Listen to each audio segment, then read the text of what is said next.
Добрый вечер.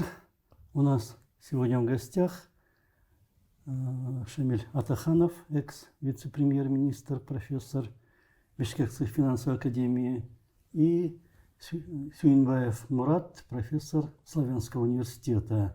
Обсуждаем мы проблему Курултая. Недавно на комитете Джорку Генеша отклонили принять закон, разработанный по Курултаю, в первом чтении отклонили. Теперь уже через некоторое время только можно будет обсуждать. Да? Вот вы недавно опубликовали статью, связанную с Курултаем, и один его такой краеугольный камень – это Конституционный суд, чтобы подчинялся Курултаю, чтобы наконец наша судебная система могла бы как-то вырваться из-под пяты исполнительной власти, да? Как вы это обосновываете? Ну, во-первых, я выразил свое согласие с решением о внесении этого законопроекта в Джугурку Кенеш. Мне идея Курултая нравится по многим аспектам. Но если отмечать ее смысловую задачу Курултая, должна быть какая-то высшая смысловая задача. Для чего этот орган? Допустим, Джугурку Кенеш, он осуществляет законотворчество. Курултай, просто так собрать огромное количество людей и поговорить, это, как неэффективно. На мой взгляд, Курултай должен избирать Конституционный суд.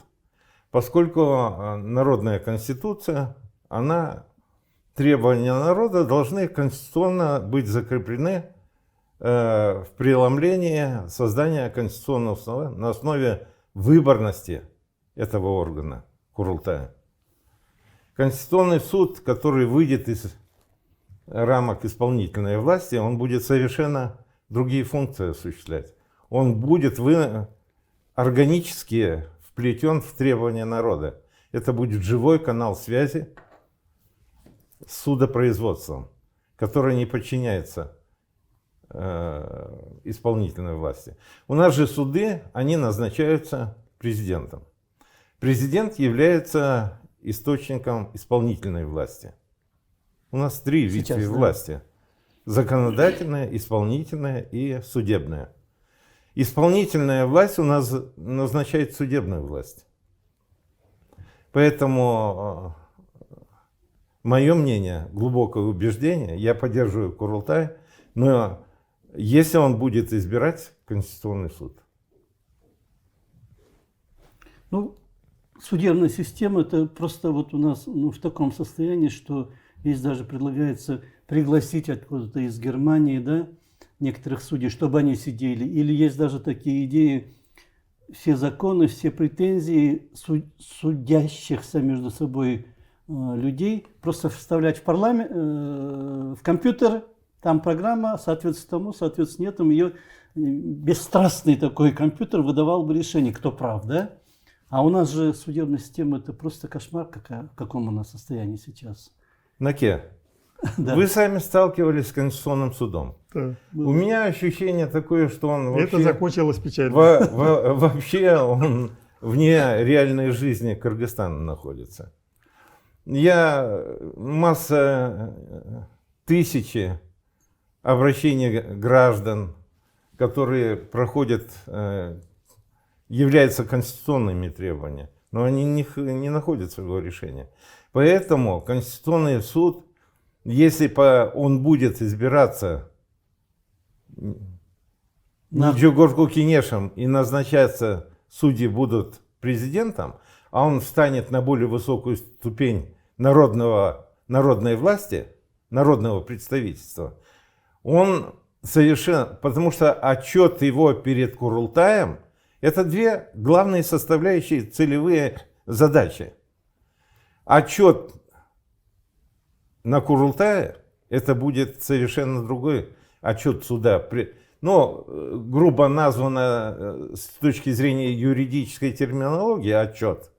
Просто будет представлен доклад Конституционного суда о выполнении конституционных требований в Кыргызстане. Это будет ежегодный доклад.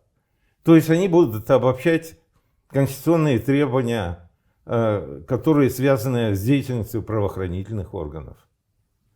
КГГ, КГНБ, МВД, прокуратуры. Все это будет представлено совершенно в другом ракурсе. С точки зрения исполнения конституционных требований.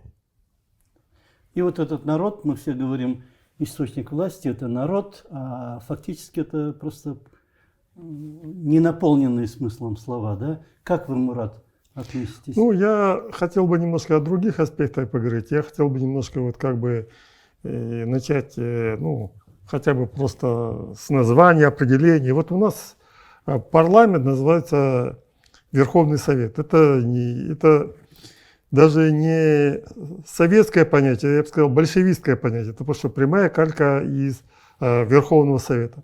В России парламент не называется Верховным Советом, он называется Госдумой.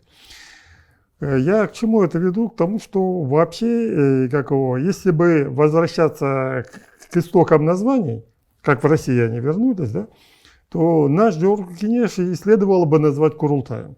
Ну вот в Башкирии называется Курултай Башкирской Республики. В Монголии называется Великий Хурал. Хуралдай, Курултай. Это одно и то же.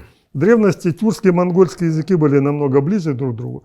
Поэтому, честно говоря, если такой самый радикальный вариант, чтобы наконец просто убавилось число страждущих создать Курултай и попасть в него, то я бы предложил просто парламент переименовать Курултай. Ну, если по какой-то причине это невозможно, тем не менее, все равно, я думаю, от большевистского названия следует уходить. То второй вариант, то Курултаем назвать некую такое вот представительство, которое избирается по каким-то другим принципам и которое выполняет в том числе те миссии, о которых говорил Шамиль Шанжанович. С этим я согласен, с его предложениями. Я единственное только к этим функциям этого Курултая добавил бы то, чтобы они заслушивают ежегодное послание президента и одобряет проект бюджета. Это тоже было бы народное представительство. И заодно повысило бы значимость этого Курултая. Вот с чем я не согласен, это с тем, что этот Курултай надо избирать из каких-то там, по каким-то новым принципам, не довольно сейчас, на мой взгляд, запутанным, тратить на это огромное количество денег. Я, честно говоря, я думаю, в принципе, можно сделать так, что упростить как процедуру, так и удешевить ее. Избирать там по местным самоуправлениям, а потом еще туда включать представителей профессиональных союзов, там, ассамблеи народа Кыргызстана. Тогда, я думаю, это неправильно было, потому что там потом, конечно, скажут, еще надо квоту этническую, квоту для гендера, потом лица с ограниченными возможностями. Тогда может получиться, что один человек может избираться по 6-7 позициям. Вот как житель местного сообщества, как женщина, как, скажем, этническое меньшинство, как человек с ограниченными возможностями и так далее, и так далее. Я думаю, это немножко не демократично. Я думаю, должно быть, что избираться все-таки по какому-то одному критерию. И не надо, я считаю, избирать с нуля. У нас есть на местах, в любом местном сообществе, есть люди, которые уже были избраны народом. Это депутаты местных кенешей. Ну, в принципе, я изначально думал, что в Курултай могли бы войти, еще вопрос не себя, например, председатели местных кенешей. Но с другой стороны, они немножко как бы зависят от государственной исполнительной системы, от этих акимов, от представителей президента по областям и так далее. Поэтому, это можно было бы сделать, просто выбирать в Курултай, делегировать одного представителя от местного кенеша. Пусть местный кенеш сам изберет этого человека, то есть они в данной ситуации будут как коллегия выборщиков действовать. И все, больше никаких других критериев не надо. И тогда, так сказать, во-первых, это люди будут не случайные, они все-таки, пусть на местном уровне, но участвовали и участвуют в выработке решений. У них не только есть полномочия, есть и обязанности. Здесь самая большая ошибка будет, если просто людей с улицы набирать. Это будут люди, у которых будут права, но не будут обязанности. Это всегда вот этот перекос, он приводит к нехорошим вещам. Вот у меня вот пока так. Ну, мне понравился законопроект. Значит, рабочая группа, на мой взгляд, неплохо проработала. У нас 14%, где-то 14-15% узбекского населения. Оно что, представлено в Джугурку-Кенеше? Более 1 миллиона жителей. Ну, есть в Джугурку-Кенеше есть люди, прошедшие по партиям, по спискам партий, которые собрали, вот сейчас же преференциальное было голосование, 500 голосов. Они были в списках, прошли, партия прошла, но если внутри партии посмотреть, сколько голосов человек собрал, 500 голосов. Есть некоторые люди, которые там, председатели комитетов сейчас уже, они по 4 тысячи, 5 тысяч голосов собрали. Кроме того, у нас более 1 миллиона граждан Кыргызстана находятся за рубежом. Они почти никак не участвуют в выборах. Там создают где-то в России, если около 800 тысяч человек, создают там 20-30 участков, на которых голосует 20 человек. Вот я знаю Иран. 20 голосов. Ну что такое? Люди не приходят или их заставляют голосовать только если они зарегистрированы в посольстве.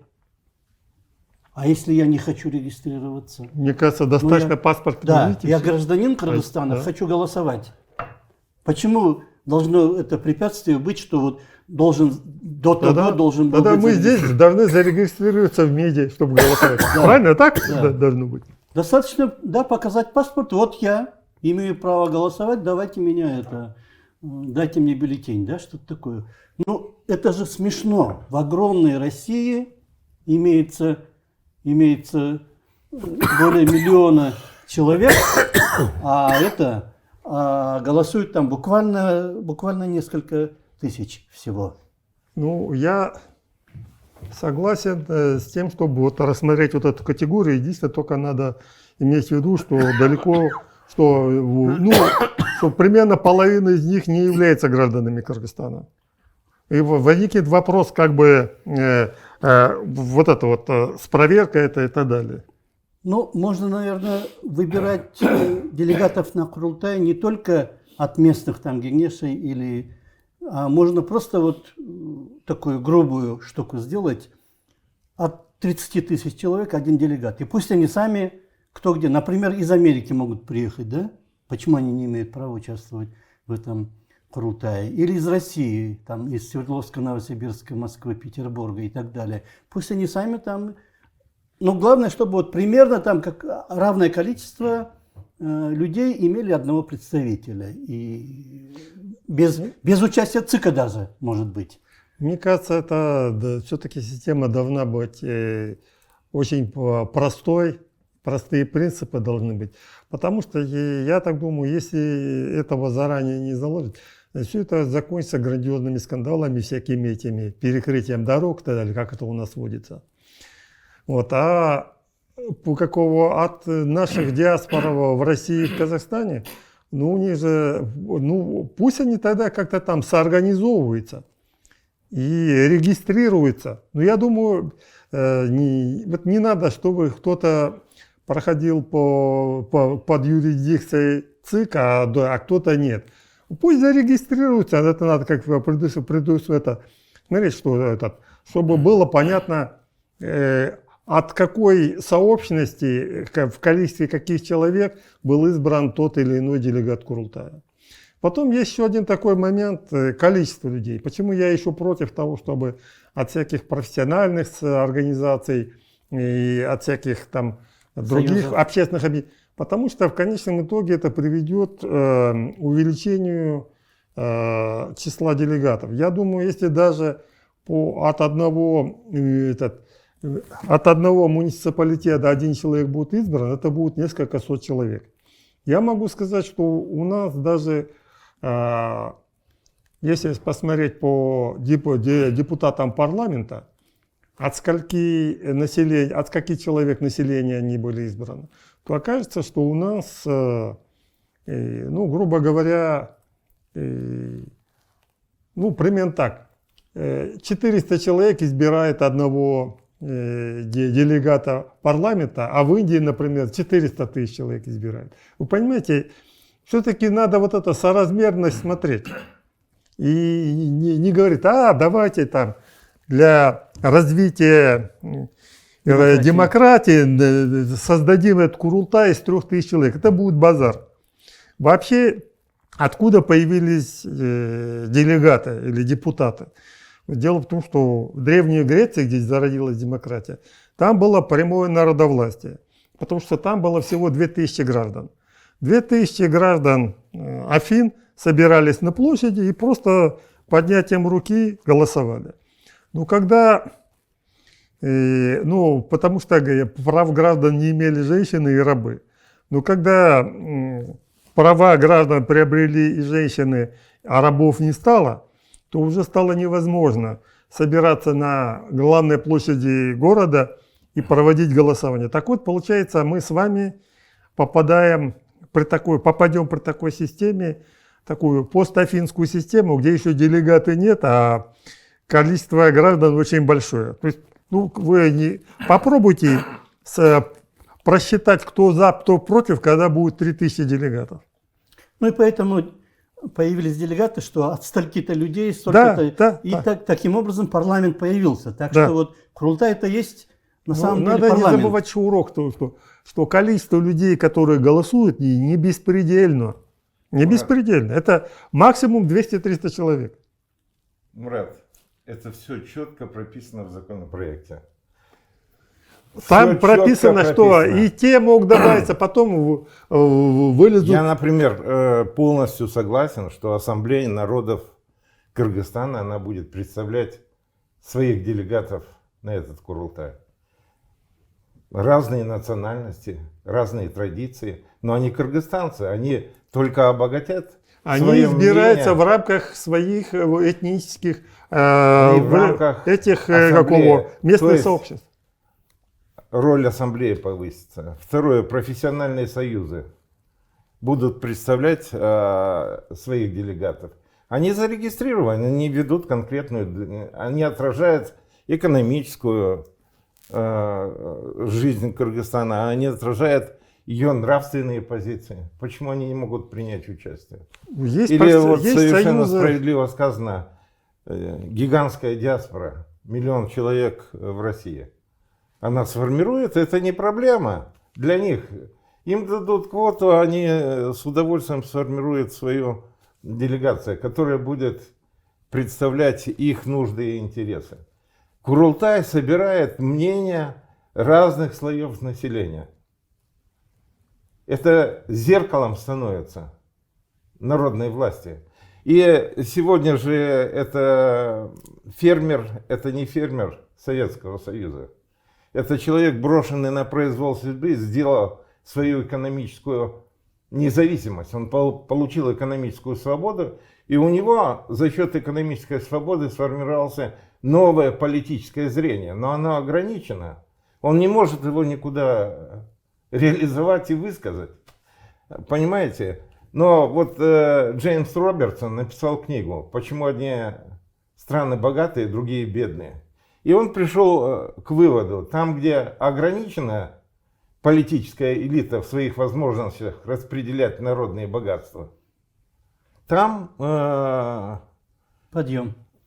Да, ограниченная, там подъем, где она вседозволенность имеет. Вот у нас все принципы экстрактивного государства. Да.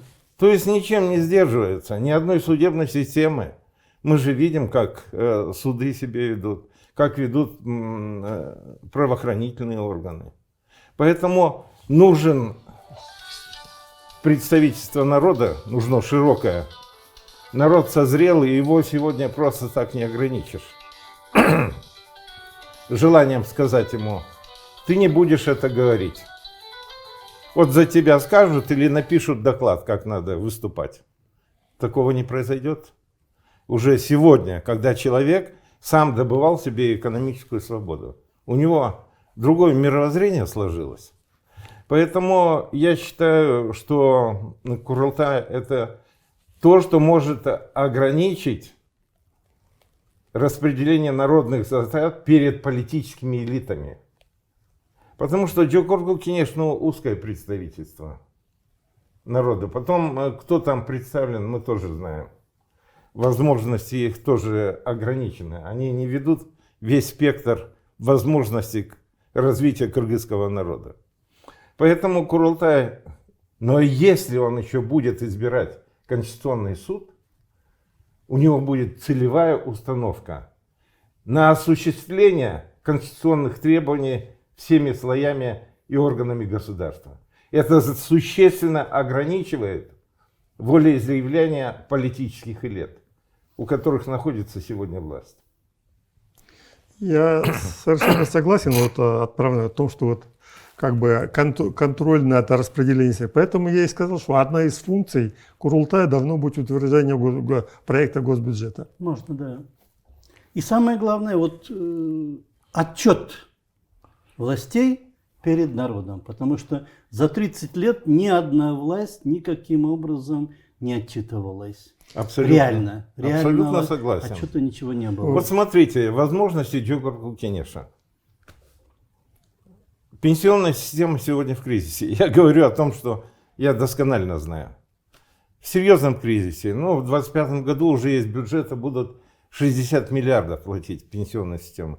Представляете объем этой цифры? Это буквально позапрошлого года половина бюджета. Реального бюджета, без дефицита бюджета. 60 миллиардов. Вдумайтесь в эту цифру. Только на пенсионную систему. Джокорку, все произошло из совершенно вульгарно сформулированных тарифов. То есть тариф фермер платит за год 4000 сомов, а учитель и медик ежемесячно платят 5-6 тысяч сомов.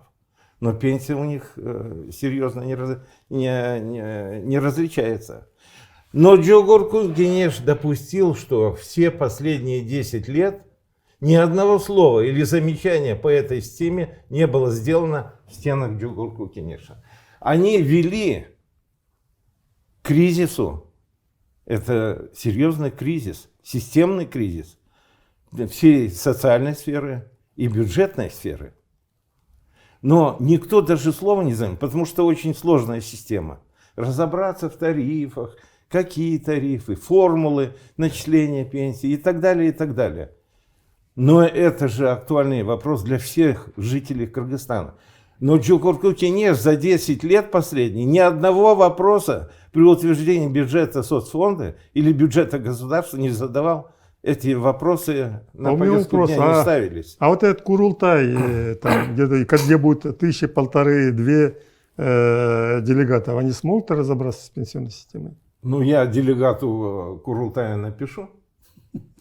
В чем причина, и он выйдет и скажет на Курултае. Ну, проблема, самая большая проблема получается, принцип, который сейчас народ говорит про Курултай, это он должен был его роль выполнять парламент. И теперь парламент у нас есть, но он не выполняет свои функции, настоящие функции. Приходится избирать другой орган, который будет над ним или рядом с ним. Или... Вот. И несколько лет назад, когда обсуждали в очередной раз... Нет, дело не в этом. Общество многослойно. Все в парламент не могут попасть. У парламента конкретные функции. Два парламента избрать, может быть. У парламента конкретные функции, он в целом их исполняет законотворчество. Он создатель законов. Но законы вырастают из нравственности, из морали общества вырастают законы. Вот эту категорию нравственности и морали парламент он не осуществляет. Но она находится в народе. Многие традиции, многие обыденные качества человека формируются в быту перед тем, как созреет закон. Вот это понимание жизни, оно будет представлено на Курултае. Мнение о жизни, желание жить лучше, оно будет представлено на Курултае. А законотворчество – это другая категория жизни общества и государства. Ну хорошо. Потом окажется, что этот Курултай, который избрали, не совсем выполняет свою роль, и тогда И надо придумают избрать над Курултай. Да. Да, я об этом тоже. Хурал или там, Да, я не знаю. да, да, да. И будет у нас и парламент, и Курултай, и Хурал, и еще там Верховный Совет, Вот и- тогда а мы- потом отдельно еще Джордж Кенеш, может Вот быть. тогда мы пришли к абсолютно единственному мнению, от противного. Значит, чтобы эта целевая задача исполнилась Курултаем, он должен назначать высшее судопроизводство, Конституционный суд. И тогда вся вершина отправления судопроизводства в Кыргызстане становится нормальной, логичной и эффективной. То есть Курултай собирается для того, чтобы избрать Конституционный суд.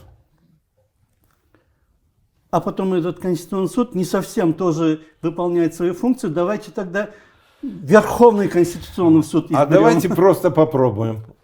Ну, Давайте можно, пробуем. Можно, да, можно, конечно. Но Нет, прежде чем понять, это эффективно или неэффективно, нужно провести исследование. Исследования проводятся только практическим путем, лабораторными исследованиями. Есть, методом проб и ошибок. Методом Нет, проб и ошибок. почему? Есть изучение опыта других стран, которые что-то подобное создавали. Мне кажется, это надо изучать. Ну и те, Мурат, кто... парламент Англии встал в 1265 году.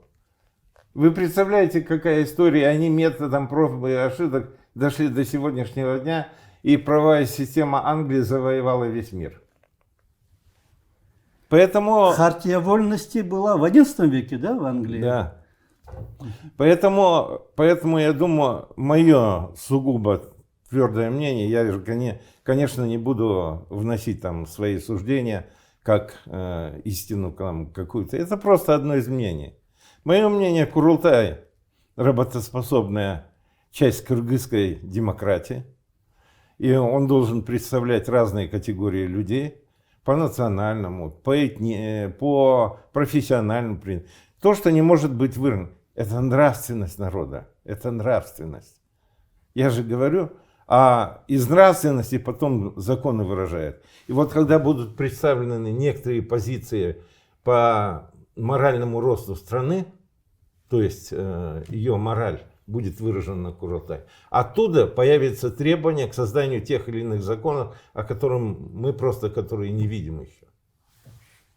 Ну, если он такой орган должен быть, а парламент только разрабатывать и принимать законы, можно было объединить, и это вот как у нас было законодательное собрание и Верхняя палата, которая была бы Курултаем. Почему на этот Ну, у нас же Верхней палаты нету. Ну, реорганизовать, чтобы вот Сдерживающего совместить Курултай. здесь, а вот Курултай, он будет собираться, он будет выражать свое мнение. Мне кажется, этот орган народного, всенародного представительства мы должны испытать на практике. Ну и у нас депутаты называются народные депутаты. Они же получают заработную плату. Ну, я бы хотел сказать, что этот Курултай, если он так уж неизбежен, надо сделать максимально эффективным и так, чтобы он избирался по простым, ясным, не вызывающим спора процедурам, не обходился госбюджету дорого, и что они не должны, получая за свою деятельность зарплату, иметь кабинеты, машины и штат сотрудников. Потому что, я так думаю, те, кто вот последние 20 лет поднимал вопрос о Курултае, они именно это и имели в виду. Потому что это приведет к двоевластию в системе законодательной власти и просто к очередному потрясению, которое может для Кыргызстана оказаться последним. Потому что есть такая пословица, что 2 переезда равны 1 пожару. Вот мы уже 4 переворота испытали, мне кажется, они уже давно равны гражданской войне. Я думаю, нам не нужно 5-е потрясение. Ну, самое главное, что раз уж народ так требует, то сделать так, чтобы это на пользу всем было.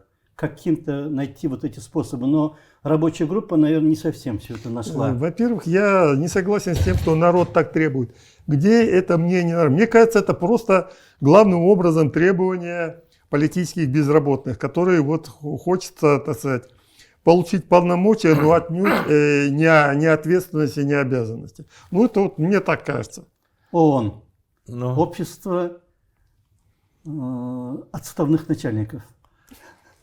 Мурат, вы замечали, что у нас по некоторым жизненным требованиям люди идут на демонстрацию? Пусть 5-6 человек, пусть в парке Горького и так далее. Они выражают свое мнение, которое не услышано, которое на плакатах только. Но если сегодня народ, я считаю, стал совершенно другим. Он не зашоренный. Я повторяюсь, он добыл себе экономическую свободу. А экономическая свобода рождает политическую независимость в каких-то пределах. Но вы крупный политолог.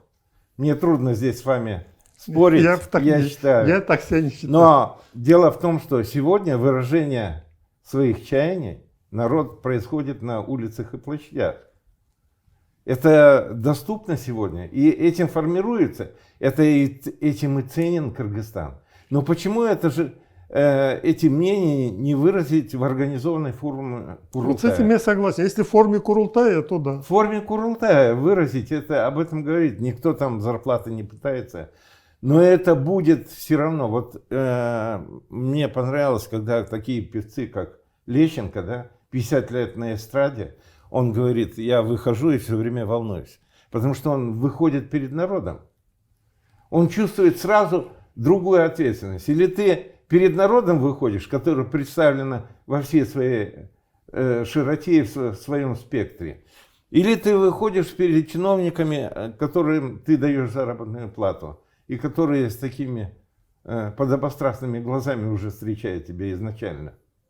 Они не могут тебя освистать, как исполнитель. А Лещенко говорит, я больше всего боялся быть освистанным за свое выступление. Поэтому мне некоторые там в комментариях говорят, Атаханов прогнулся перед президентом. Ничего подобного.